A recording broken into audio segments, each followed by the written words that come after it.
सिंह राशि के जातक जो कि सिंह के समान शक्तिशाली, बुद्धिमान, धैर्यवान और पूरे जंगल का जिम्मा जैसे शेर अपने कंधों पर लेकर के चलता है, उसी तरह सबका जिम्मा ये लोग लेकर के चलते हैं।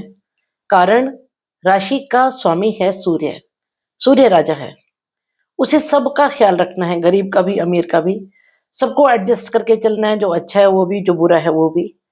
और सिर्फ इतना ही नहीं है, देश की सीमाओं की भी रक्षा करनी है, देश की इंटरनल कंडीशंस को भी देखना है। साथ साथ उतनी सारी प्रॉब्लम्स में, उतनी सारी परेशानियों में अपने मानसिक, भावनात्मक और शारीरिक संतुलन को भी बनाए रखना है। कारण राजा मजबूत नहीं होगा तो देश तो पहले गिर जाएगा। तो उसे खुद को भी स्ट्रांग रखना है और नेशन को भी स्ट्रांग रखना है। तो ऐसे सिंह राशि के जातकों को मेरा प्रणाम है। स्वागत है आपका दीपा ज्योतिष में और स्वागत है मेरे चैनल 21st सेंचुरी मॉम में। आज बात करेंगे कैसा रहेगा मार्च का महीना सिंह राशि के जातकों के लिए। आपके प्रथम भाव में केतु है जो शत्रु राशि में है और अभी लगभग 1 साल और रहने वाला है। 28 मार्च तक ये पूर्वा फाल्गुनी नक्षत्र में रहेगा, उसके बाद धनिष्ठा में चला जाएगा। राहु की सप्तम दृष्टि, सूर्य की दृष्टि, मंगल की दृष्टि और बुध की दृष्टि आपके प्रथम भाव पर है। प्रथम भाव हम खुद हैं। ये समय जब तक केतु प्रथम भाव में रहेगा, सिंह राशि के जिन जातकों ने जीवन में कभी पूजा पाठ नहीं किया होगा, जो कभी आध्यात्मिकता की तरफ नहीं गए होंगे, वो भी आध्यात्मिकता की तरफ चले जाएंगे, स्पिरिचुअलिटी में चले जाएंगे। पूजा पाठ से मेरा मतलब सिर्फ घंटी बजाना और दीपक जलाना नहीं है, वो हमारा एक कर्म कांड है। मेरा मतलब है अंदर से आध्यात्मिक होना, इंट्रोस्पेक्शन। मैं कौन हूँ, कहाँ से आया हूँ, कहाँ जाना है, जीवन का उद्देश्य क्या है, ये सारे सवाल आपके जहन में, आपके दिमाग में उठेंगे। और इस समय आप लोग सारे सिंह वाले लिखिएगा प्लीज जरूर, बाहर की दुनिया से ज्यादा अंदर की दुनिया को, मन की दुनिया को, आत्मा की दुनिया को खोजेंगे जब तक केतु रहेगा। उसके बाद वो स्थिति नहीं होगी, लेकिन जब तक केतु प्रथम भाव में तब तक ये होगा। अब केतु को हम एक मोक्षदायक के रूप में ही देखते हैं, एक ऐसे प्लेनेट के रूप में देखते हैं जो सिर्फ अलगाव करता है, जो विरक्ति देता है, विच्छेद देता है, विरह देता है। लेकिन साथ साथ केतु की एक और क्वालिटी है, केतु अथाह है, जिसकी कोई सीमाएं नहीं है, एक्सट्रीम, अनलिमिटेड, बाउंड्रीलेस। और इस समय पूर्वा फाल्गुनी नक्षत्र में है। जब तक ये पूर्वा फाल्गुनी नक्षत्र में रहेगा तब तक इसका रूप रंग बदला होगा, क्योंकि पूर्वा फाल्गुनी नक्षत्र के स्वामी है शुक्र। शुक्र प्रेम, शुक्र वैभव, शुक्र सौंदर्य, शुक्र अभिलाषाएं, शुक्र emotional pleasures, physical pleasures, materialistic pleasures, वो सब है शुक्र। केतु का तो इस सबसे कोई लेना देना नहीं। आप कहेंगे मैडम ये तो दो कॉन्ट्रेडिक्टरी स्थितियां। हाँ है। उसके बावजूद जब केतु पूर्वा फाल्गुनी में होगा तो केतु के बारे में एक चीज फेमस है कि वो जिसके साथ होता है उसके रंग में खुद को रंग लेता है। तो पूर्वा फाल्गुनी के रंग में जब आपको अपने आप को रंगेगा तो आपको मटेरियलिस्टिक गेन्स देगा, धन देगा, वैभव देगा, प्रेम देगा, सौंदर्य देगा।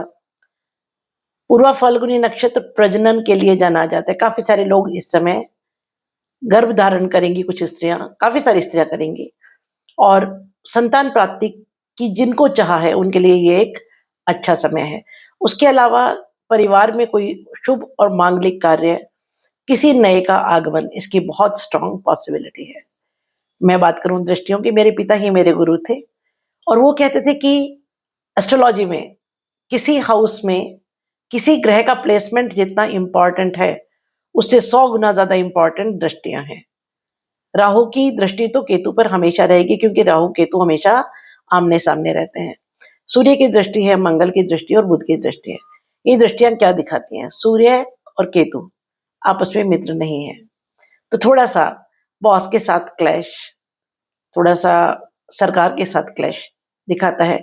और सूर्य आत्मा है, आत्मा थोड़ी सी अंदर से विचलित, मंगल की दृष्टि है कुजवत केतु, मंगल जैसा ही केतु है, प्रेम है मंगल को केतु से। तो क्या होगा कि आप में एनर्जी बहुत होगी। मंगल हमारे शरीर की एनर्जी है और केतु एम्पलीफायर है। तो आपका काम करने का बहुत मन करेगा, बहुत एनर्जेटिक आप फील करेंगे। भाइयों के साथ संबंध अच्छे होंगे। बुध साथ में है, बहनों के साथ संबंध अच्छे होंगे, आपका मैनेजमेंट अच्छा होगा। आपका झुकाव इस समय बहुत स्ट्रांगली एआई की तरफ होगा। आप जबरदस्त काम करेंगे एआई पर, सॉफ्टवेयर्स पर, इंजीन जो सॉफ्टवेयर इंजीनियरिंग है मैं उसकी बात कर रही हूँ। कम्युनिकेशन स्किल्स पर काम करेंगे, बैंकिंग पर काम करेंगे, ऑडिट पर काम करेंगे, रिसर्च पर काम करेंगे। इस समय आपकी जो क्षमताएं हैं वो बेहद इस तरफ जाएंगी कि वो आपको और सीखने पर मजबूर करें। आप इससे में जबरदस्त कुछ सीखेंगे और डेप्थ में कुछ सीखेंगे। बात करें दूसरे घर की, तो यहाँ कन्या राशि है जिसका स्वामी बुध सूर्य के साथ है, 7वें भाव में। बुध जब सूर्य के साथ होता है तो बुधादित्य योग बनाता है। दूसरा घर हमारा कुटुंब है, वाणी है, खान-पान है और धन का संचय है। पूरा मार्च बुध यहीं रहेगा। 14 तारीख तक अस्त है, 14 को उदित होगा और 20 तारीख तक वक्री है, 20 से मार्गी भी हो जाएगा। तो दूसरा भाव जैसा कि मैंने कहा कुटुंब, तो कुटुंब में कोई मांगलिक काम कुटुंब के लिए बहुत अच्छा है। कोई शुभ समाचार, कोई किसी की नई एंट्री परिवार में, धन का संचय इस समय अच्छा खासा होगा। शनि की 7वीं दृष्टि और मंगल की 8वीं दृष्टि है। शनि तब जब शनि उत्तर भाद्रपद में है। शनि को आप घर का सबसे बूढ़ा सदस्य समझ लीजिए, क्योंकि हमारे सोलर सिस्टम का ओल्डेस्ट प्लैनेट, जो सूर्य से सबसे दूर है, वृद्ध ग्रह, एक्सपीरियंस्ड, नॉलेजेबल, बहुत प्रैक्टिकल है। तो इस समय आप मनी को बहुत प्रैक्टिकली संभालेंगे, बहुत कठोरता के साथ धन का संचय करेंगे। उसके अलावा कुटुंब में भी इस समय बड़े गूढ़ चिंतन के बाद बड़े दूरदर्शी निर्णय लेंगे आप, और आपकी बात परिवार मानेगा। मंगल की 8वीं दृष्टि तब है जब मंगल अस्त है सूर्य के साथ। मंगल सेनापति है। जब राजा के साथ अस्त होगा तो करना बहुत कुछ चाहेगा, कर नहीं पाएगा। थोड़ा सा एंगर, थोड़ा सा फ्रस्ट्रेशन रहेगा मंगल में। तो कुछ चीज़ों को लेकर के आपके परिवार से नाराज़गी भी हो सकती है, कुछ चीज़ों को लेकर के आप परिवार के सदस्यों के साथ थोड़ा-सा मतभेद भी रख सकते हैं और थोड़ी ऊँची आवाज़ में बात भी कर सकते हैं। बात करें तीसरे भाव की, तो यहाँ तुला राशि है जिसका स्वामी शुक्र 25 तारीख तक उच्च है, मार्गी है, उदित है और 8वें भाव में शनि के साथ बैठा हुआ है। 8वां भाव गूढ़ रहस्य, गूढ़ ज्ञान, आयु और मृत्यु का विचार करते हैं हम 8वें भाव से। और तीसरा भाव पराक्रम भाव है। इस पर राहु की 9वीं और बृहस्पति की 5वीं दृष्टि। This is very beautiful thing. Rahu की दृष्टि तब जब राहु शतभिषा में है और बृहस्पति की दृष्टि तब जब बृहस्पति पुनर्वसु में है। आपकी मेहनत जबरदस्त रंग लाएगी। आप कोई नया एस्टेब्लिशमेंट, मे बी कोई नया जॉब, नया बिजनेस, कोई नई एडवेंचर, कोई नया इनिशिएटिव इस समय ले सकते हैं और जो बहुत फलित होगा, बहुत फ्रूटफुल होगा। उसके रिजल्ट्स बहुत अच्छे होंगे। छोटी यात्राएं होंगी, यात्राओं से लाभ होगा आपको। छोटे बहन भाइयों के जीवन में कुछ अच्छा होगा। उसके अलावा आपके मित्रों और आपके पड़ोसियों के जीवन में कुछ अच्छा होगा। आपके संबंध उनसे अच्छे होंगे और आपकी जो कम्युनिकेशन स्किल्स है ना, क्योंकि कम्युनिकेशन को भी दिखाता है, वो बहुत अच्छी हो जाएंगी और आप उनसे कुछ बहुत बड़े फाइनेंशियल गेन्स कर पाएंगे। बात करें चौथे घर की, तो चौथा घर आपका माता है, भूमि, भवन और वाहन है। इसका स्वामी बैठा हुआ है मंगल सूर्य के साथ 26 मार्च तक। 26 मार्च के बाद वो अगले घर में चला जाएगा। जब मंगल अस्त होकर के सूर्य के साथ है तो क्या होगा, सूर्य 14 मार्च तक यहाँ पर है। राहु के साथ मंगल अंगारक योग बनाता है, तो थोड़े से पेरेंटल प्लेस पर उठापटक, थोड़ी सी प्रॉब्लम्स, थोड़े से झगड़े, उसकी पॉसिबिलिटी है। मैं एक बात के लिए आपको सलाह दूंगी कि अभी 26 मार्च तक जमीन जायदाद की ले बेच से रिलेटेड कोई काम अगर नहीं करें तो अच्छा होगा, क्योंकि हम जमीन के, मकान के ले बेच को, किसी व्हीकल के ले बेच को चौथे भाव से देखते हैं। तो इसको थोड़ा-सा अभी अवॉइड कीजिए जब तक मंगल यहाँ पर है। उसके बाद बात करते हैं 5वें घर की, तो 5वां घर हमारा विद्या है, बुद्धि है और संतान है। हमारा पूर्व जन्म है और हमारे जीवन का पूर्ण उत्थान है। 5वें भाव का स्वामी बृहस्पति बहुत अच्छी स्थिति में है, पूर्ण दृष्टि से पुनर्वसु नक्षत्र में बैठकर अपने ही घर को देख रहा है। This is a beautiful situation. देखिए वो घर, ये घर भी वही दिखा रहा है कि जो लोग संतान की कामना करते हैं उनके लिए बहुत अच्छा समय है, जिनकी संतान है उनके संतान के लिए बहुत अच्छा समय है। आपके बच्चों का अगर एजुकेशन से रिलेटेड, उनके मैरिज से रिलेटेड या उनके कोई और काम अगर रुके हुए हैं वो इस समय अच्छे बन जाएँगे। आप खुद एजुकेशन के फील्ड में कुछ करना चाहते हैं वो बहुत अच्छा हो जाएगा। यहाँ केतु की दृष्टि है, बृहस्पति की 7वीं दृष्टि और शनि की 10वीं दृष्टि है। तो कुल मिलाकर के ये तीनों दृष्टियाँ एक बहुत अच्छा अपलिफ्टमेंट, उत्थान, एक ऊँचाई इस घर को देंगी। प्रेम प्रसंगों के लिए ये समय अच्छा है, संतान के लिए बहुत अच्छा समय है, एजुकेशन के लिए बहुत अच्छा समय है। कुछ आप करना चाहते हैं, अब्रॉड जाना चाहते हैं, कुछ नया सीखना चाहते हैं, एजुकेशन के फील्ड में कुछ हायर डिग्रीज़ लेना चाहते हैं, बहुत अच्छा समय है, गो अहेड फॉर दिस। बात करें छठे भाव की, तो छठा भाव आपका रोग, ऋण और शत्रु है, जिसका स्वामी शनि 8वें भाव में बैठा है। जब छठे का स्वामी 8वें में या 8वें का स्वामी छठे में बैठा हो तो इसको विपरीत राजयोग कहते हैं। विपरीत राजयोग का अर्थ समझिए, कुछ बुरा होके कुछ अच्छा होना। एक लेमैन लैंग्वेज में समझाती हूँ, आप चलते-चलते गड्ढे में गिर गए, थोड़े हाथ-पैर टूटे, छिले, हो सकता है थोड़ा बहुत फ्रैक्चर भी हो जाए, मगर बाहर निकले तो हाथ में हीरो की बड़ी-सी पोटली जो वहाँ पड़ी हुई थी गड्ढे में वो लेके निकले। इसे कहते हैं विपरीत राजयोग। तो छठा भाव क्योंकि रोग, ऋण और शत्रु है, उसका स्वामी जब 8वें भाव में बैठा है, तो रोग से, ऋण से और शत्रु से लाभ। अब आप कहेंगे मैडम ये कैसे हो सकता है? क्या उल्टी बात कर रहे हो? रोग, ऋण और शत्रु से कहीं लाभ होता है? हाँ, होगा आपको। रोग का अंत होगा, शत्रुओं का अंत होगा, क्योंकि प्रबल शत्रु हंता है शनि, कोई भी क्रूर ग्रह छठे का स्वामी हो या 6-8 में बैठा हो, तो प्रबल शत्रु हंता होता है। ऋण से छुटकारा दिलवाएगा। कोई नए ऋण अगर आपको चाहिए तो वो मिलेंगे और उससे आपके काम आगे बढ़ेंगे। दूसरी बात, शनि सेवा का कारक है, नौकरी का। अगर आप किसी नई जॉब के लिए अप्लाई कर रहे हैं इस समय, तो पहले आप बहुत टेंशन में रहेंगे, पहला जॉब छूटने वाला है, छूटने वाला है, छूटने वाला है, छूट गया, नहीं छूटा तो भी आप किसी दूसरे जॉब के लिए ट्राई करेंगे और वो आपको मिल जाएगा। क्योंकि मैंने कहा ना कि दुःख के बाद सुख, प्रॉब्लम में घुस के उसका सॉल्यूशन अच्छा निकलता है। ये है विपरीत राजयोग। बात करें 7वें भाव की, तो यहाँ जमावड़ा है ग्रहों का। राहु शतभिषा में है, सूर्य 14 मार्च तक है, मंगल 26 मार्च तक है, बुध पूरा मार्च यहीं रहेंगे, 14 को उदित होंगे और 20 से मार्गी होंगे। 2 दिन के लिए, 2.5 दिन के लिए यहाँ चंद्रमा भी आ जाएंगे, तब यहाँ पंचग्रही योग बनेगा। ट्रूली स्पीकिंग ये जमावड़ा यहाँ बहुत अच्छा नहीं है। 7वां भाव हमारा लाइफ पार्टनर है, हमारा बिजनेस है और बिजनेस पार्टनरशिप है। तो इन चीजों में क्योंकि एक बहुत कॉन्फ्लिक्टरी सिचुएशन ये क्रिएट करेंगे। राहु और सूर्य, सूर्य पर ग्रहण, राहु और मंगल अंगारक योग, राहु और बुध, कुल मिला के ये सारी जो सिचुएशंस है, और स्पेशली जब चंद्रमा आ जाएगा तो चंद्रमा और सूर्य दोनों पर ग्रहण, तो ये एक ऐसी सिचुएशन है जो थोड़ा सा आपको अपने आप को संभालना है।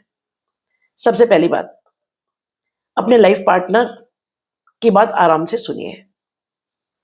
हर बात में गुस्सा करना, चिड़चिड़े हो जाना, शक करना या अपना एंगर या फ्रस्ट्रेशन लाइफ पार्टनर पर उतार देना, नो। अगर करेंगे ऐसा तो उसके परिणाम के लिए भी तैयार रहिए। Same thing you have to follow in your business and business partnership. ये एक ऐसा समय है जब कोई नया इनिशिएटिव बिल्कुल नहीं लेना है।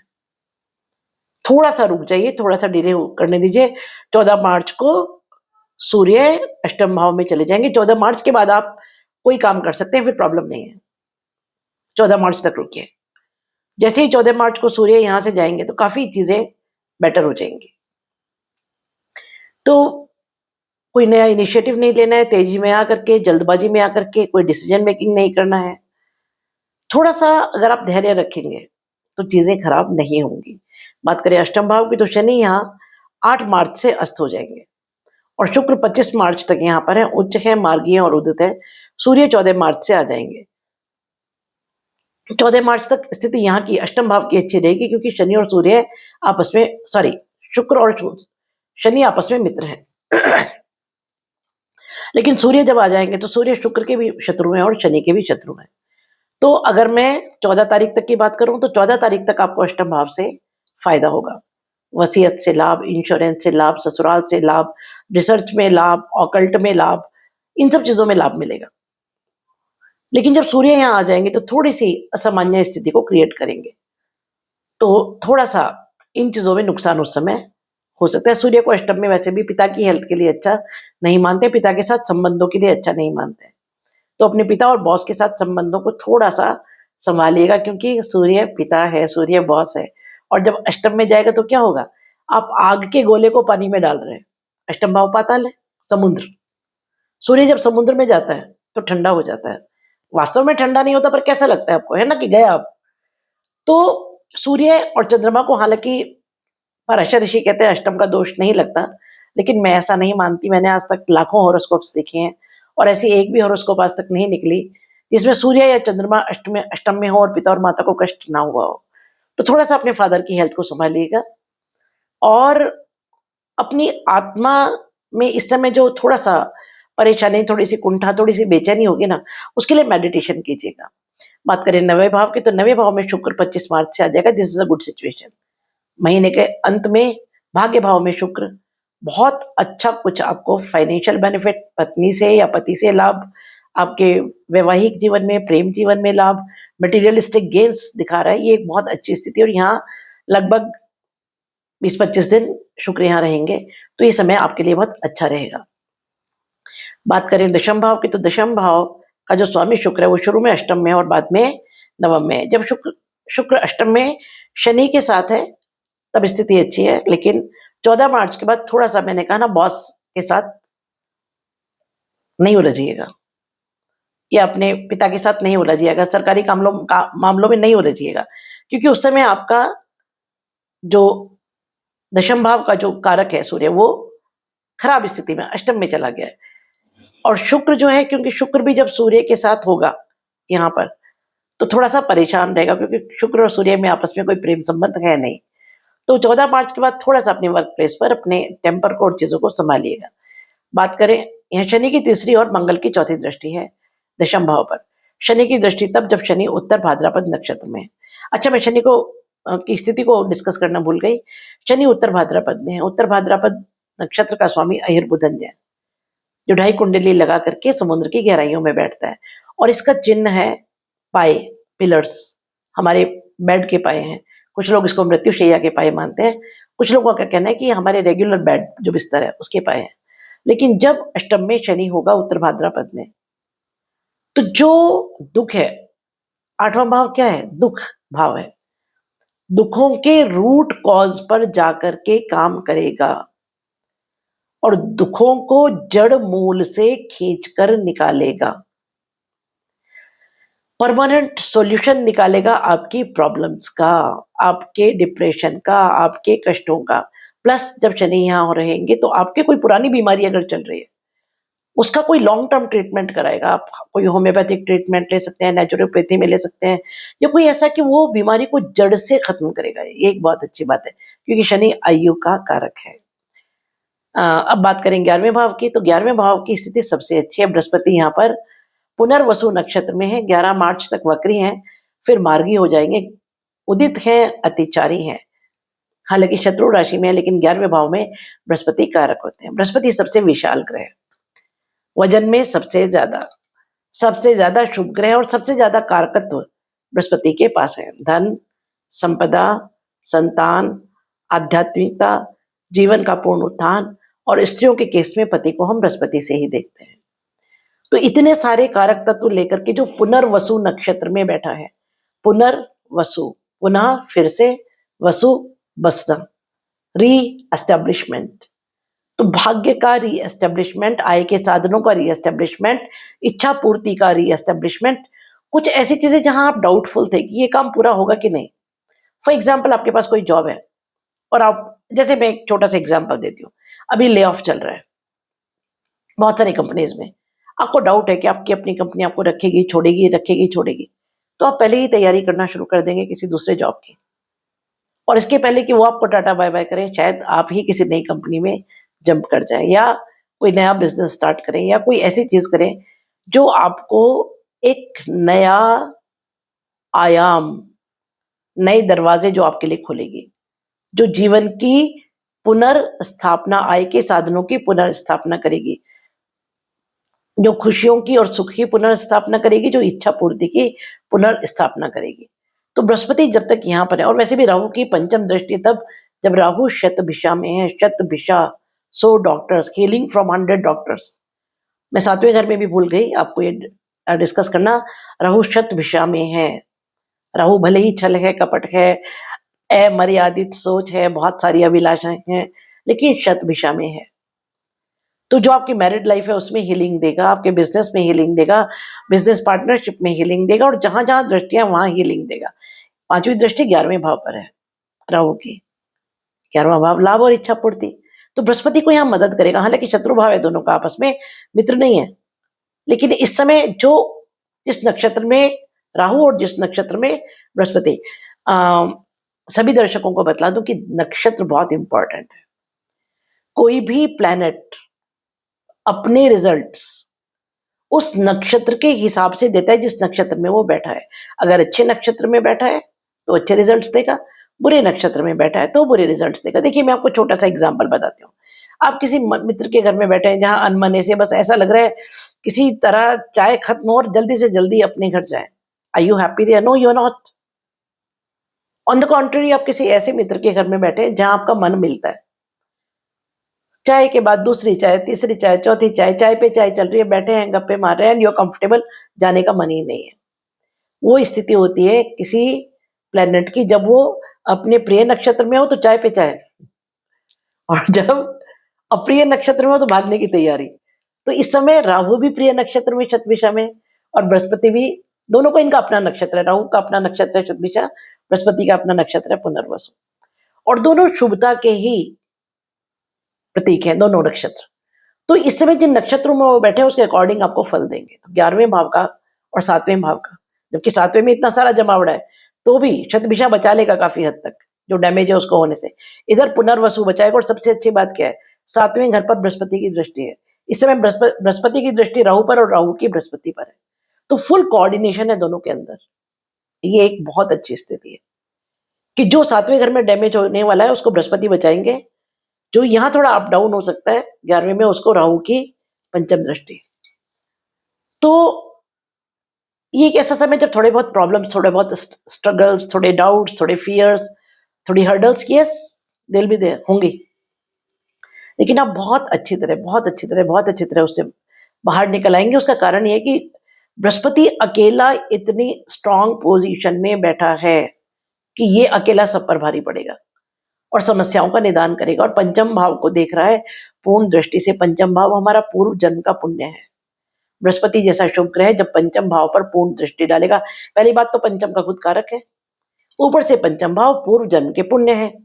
तो इस समय आपके जीवन में जो प्रॉब्लम्स आएंगी, बृहस्पति पंचम भाव से पुण्यों को खींच कर लाएंगे, और उन पुण्यों से आपकी उन प्रॉब्लम्स का सॉल्यूशन निकालेंगे, आपके घावों पर मरहम लगाएंगे और आपको पूर्णतः स्वस्थ कर देंगे, मानसिक रूप से, शारीरिक रूप से, भावनात्मक रूप से और आर्थिक रूप से। बात करें 12वें भाव की, तो 12वें भाव में कर्क राशि है जिसका स्वामी चंद्रमा चलायमान है। सिंह वालों को तो 12वें घर में ही चंद्रमा हमेशा रहेगा, वो तो कभी बदल नहीं सकता है। और 12वें चंद्रमा ट्रूली स्पीकिंग हम अच्छा नहीं मानते हैं। चंद्रमा को 6, 8 और 12 इन घर का स्वामी हो तो अच्छा नहीं मानते, पर आपका तो 12वें घर का ही रहेगा। तो 12वां घर नींद है, शैया सुख है। सिंह वाले जनरली आराम से सो नहीं पाते। राजा कब सो पाता है? रात को 2 बजे हम सो रहे होते हैं, मोदी जी कहीं मीटिंग ले रहे होते हैं, कहीं तो उरी का कुछ हो रहा है, कहीं किसी और बॉर्डर पर कुछ चल रहा है, हम निश्चिंत सो रहे हैं, मगर वो नहीं सो रहा है जो राजा है। जो भी प्राइम मिनिस्टर हो, मैं सब प्राइम मिनिस्टर्स की बात कर रही हूँ। तो क्योंकि सिंह राशि का स्वामी सूर्य है, राजा है, तो 12वां भाव यानी शैया सुख हमेशा डिस्टर्ब रहता है। हाँ, विदेश से बहुत सारा लाभ, मल्टीनेशनल कंपनीज से लाभ, दूसरी भाषा, दूसरे धर्म के लोगों से लाभ होगा, ये निश्चित है। ये है मेरी प्रेडिक्शंस इस महीने के बारे में। कुछ जनरल रेमेडीज जो मैं हमेशा बताती हूँ, मैं कुछ महंगी चीजें कभी नहीं बताती हूँ। सूर्य को जल हमेशा हमेशा हमेशा हमेशा दीजिए, क्योंकि सूर्य आपकी राशि का स्वामी है। दूसरी बात, जब तक राहु शतभिषा में है, दुर्गा पूजा कीजिए। केतु जब तक आपके प्रथम भाव में है, ओम केम केतवे नमः का जाप कीजिए। अगर आप इतना कर लेते हैं तो बहुत मोर देन एनफ है। बृहस्पति को और ज्यादा ताकतवर करना है, भाग्य को और ज्यादा बलवान करना है, लाभ और इच्छा पूर्ति को और ज्यादा स्ट्रांग करना है, तो केले के पेड़ को पीतल के लोटे में थोड़ी सी हल्दी डालकर जल दीजिए। अगर आप इतना कर लेते हैं तो इट्स मोर देन एनफ। एक रिक्वेस्ट है मेरी आपसे, मैं कोई भी वीडियो बहुत रिसर्च के बाद बनाती हूँ, बहुत रिसर्च के बाद। अब वो आप पर कितना एप्लीकेबल है कितना नहीं, वो तो आप जाने। मैं कभी ऐसा नहीं कहती हूँ कि मैं एस्ट्रोलॉजी की पूर्ण ज्ञाता हूँ। मैंने तो अपने पिता से ही एस्ट्रोलॉजी सीखी है। हालांकि 6-7 साल की उम्र में जब बच्चे अल्फाबेट सीखते हैं, तब मेरे पिता मुझे श्लोक गाकर सुनाते, तो मैंने आधी एस्ट्रोलॉजी तो सुनकर सीखी, उसके बाद पढ़ी, पढ़ना बाद में आया। तो पूर्ण ज्ञाता तो शायद कोई भी नहीं हो सकता एस्ट्रोलॉजी का, क्योंकि एस्ट्रोलॉजी एक बहुत विशाल समुद्र है। हम सब रिसर्चर्स हैं, हम सब रिसर्च करते रहते हैं पूरा जीवन। हर हॉरोस्कोप हमारे लिए एक रिसर्च है। उसके अलावा जो भी हम ये वाली प्रिडिक्शंस करते हैं, अगर आप कमेंट करके हमको बतलाते हैं कि ये, मैं ऐसा नहीं कह रही हूँ मेरी झूठी तारीफ की, रत्ती भर भी नहीं, बिल्कुल नहीं, सचमुच में मेरा वीडियो आपको ऐसा लगता है आप पर लागू होता है, आप पर एप्लीकेबल है तो बताइए, नहीं है तो भी बताइए।